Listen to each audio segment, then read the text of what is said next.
Okay, can you tell us who you are? Jim Nathan, Presley Memorial Health System. Okay, Mr. Nathan, I'm beginning to see you at all the community events.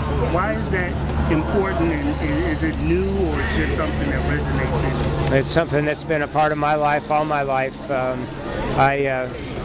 My background, my father was Jewish, my mother Episcopalian, and I was an outcast in my community growing up because my dad was Jewish.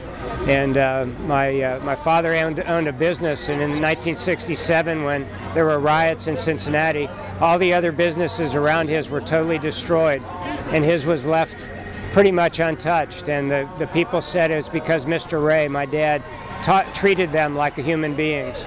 And it's just been, we're all human beings, and we're all part of this earth, and we need to work together to make good things happen. Okay, and from your perspective, thinking back then to now, how do you measure us, and how do you see, how far do we have to go, or have we reached that pinnacle? Well, I don't think that society itself has reached the pinnacle that it needs to reach. There's no question in terms of the African American plight. There's been tremendous progress made. Obviously, Dr. King played a big role in that, in his inspiration.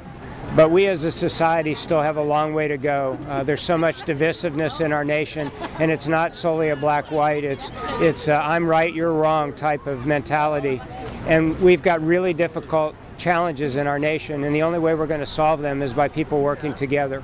And last but not least, from your perspective, what should our young people, they're so far removed from Dr. King and stuff, what should they come away from events like this understand? Well, I think they need to realize that this is an ongoing and long struggle, and that people before them have played and paved the way for their opportunity.